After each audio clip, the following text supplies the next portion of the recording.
Hi, I'm Ethan Green from NoSleeplessNights.com, and in this video I'm going to be doing a review of the SweetNight Eye Tech Mask.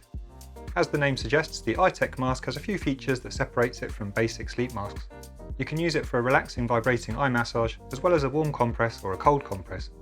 For just under $90 at the time of filming, however, it was going to have to really impress me to make me think it's better than a $10 sleep mask for daytime naps, or a couple of slices of cucumber when my eyes are feeling tired. I spent a week using the mask during the daytime and before bed, and overall I have mixed feelings about it. While there's a few points that I do like about the mask, and I imagine some people might find it helpful, there's a few design decisions that bothered me. To start at the beginning, I was initially quite impressed with the packaging and look of the mask. It comes in a sturdy box with an easy to understand user manual along with a quick start guide. The mask itself is dark blue and looks very smart at first glance, if a little on the large side. It comes with a useful carry bag which you can fold the mask into when you're travelling. There are two ice packs which you put in the freezer before using it if you want the cold compress mode, and then there's the detachable battery and two charging cables which I'll explain more about later. One thing that was noticeably missing is a power adapter though, so you'll need to supply your own USB power outlet to charge the mask.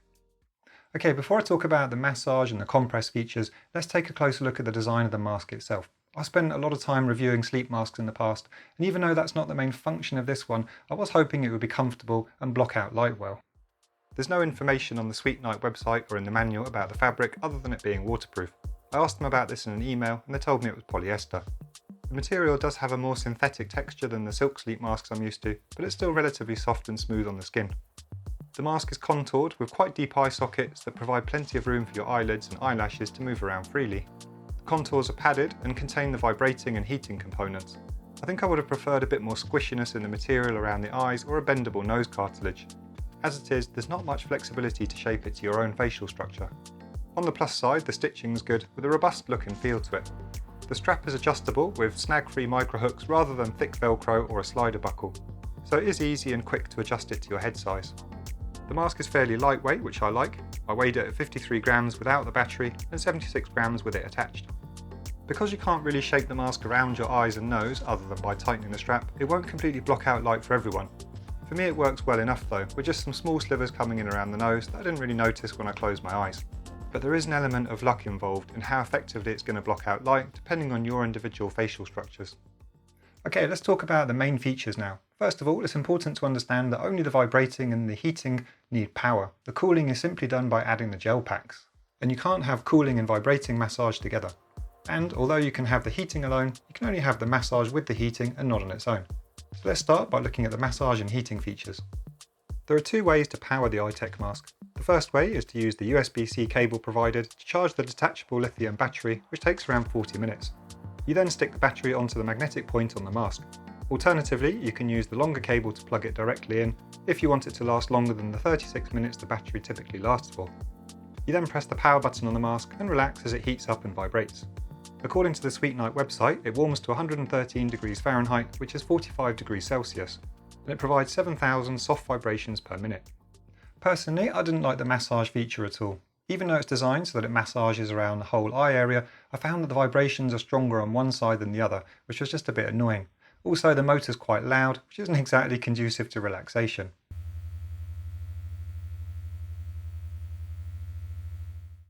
On the plus side, I did actually like the warm compress feature without the vibrations. I tested it several times after staring at my laptop screen for far too long, and I found it's a nice way to rest my eyes during the daytime. After a 10-minute nap with the warming compress, my eyes did feel less tired. In these comparison shots here, you can see my eyes after a few hours of using my laptop, and then after 10 minutes of using the heating and vibrating mode on the mask. You can also see what my eyes look like after 10 minutes on the cooling. Personally, I don't think there's a huge amount of difference, but I did feel that they were a bit more relaxed after using the mask on both modes. Okay, now let's talk about the cold compress feature. As I said earlier, you don't actually need to power the mask to have the cooling effect. All you do is take the gel ice pack and stick it in the fridge for 10 to 20 minutes before using the mask. Then you simply slot the ice bag into the cavity in the mask, put it on and relax. The thing is though, there's no fabric between the ice bag and your eyes. Even though the ice bag's quite smooth, I think it would be much better to have some fabric or a flap in the mask rather than having cold plastic pressed right up against your eyes. You also need to be quite careful with how much you cool the ice bag before you use it. The first time I tried it, I left it in the freezer for an hour before wearing it. I didn't think it would be comfortable, and it really wasn't. Having said that, when I cool it correctly for a short time in the fridge rather than the freezer, the cooling effect was quite pleasant. I don't think I could describe it as a miracle cure for puffy eyes, but I did quite enjoy using it during the daytime when my eyes needed some TLC. And I probably prefer it to cucumber slices because you also have the light blocking effect of the mask itself. Before I give you my final verdict, I just want to talk about some safety points. Basically, you don't see these on the website, but they are in the user manual once you've got the mask. It says that the following group should use the mask with caution, which I would personally interpret as probably don't use it.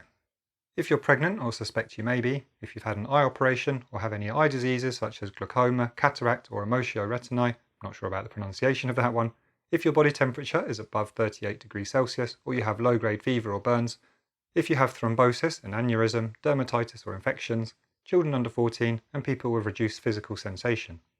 It's time now for my final verdict of the Eye Tech Mask. Basically, even though I thought it was okay, I didn't exactly love it.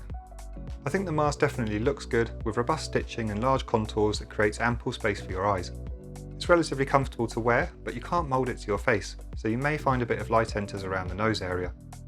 I also think it's only really practical to use when lying on your back or in the sitting position because it feels too bulky when you're on your side or front, and you risk knocking the battery off too.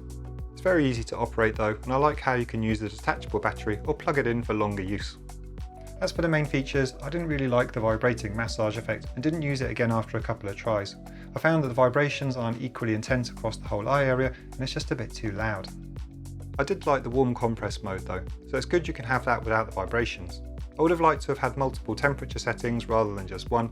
Still, I do think it's relaxing to use during the daytime. I can imagine some people may find it relaxing to use before bed, but I don't think I'm going to make it part of my bedtime routine. As for the cooling, I think it would have been better to have a soft fabric pouch for the ice bags rather than having cold plastic pressed directly onto your eyelids. Having said that, I did quite like the cooling effect. I can't really comment on whether the mask might help with headaches and migraines because I just don't suffer from those, but what I can say is that the warming and the cooling modes are quite pleasant in small doses. Whether that's worth the price or not, I'll leave up to you to decide. So that's it for my review of the SweetNight Eye Tech Mask. I hope you found it useful. If you did and you're interested in trying it, I'll leave a link in the description below. And please also subscribe to my YouTube channel to keep in touch and see future reviews. Thanks for watching. This is Ethan from No Sleepless Nights.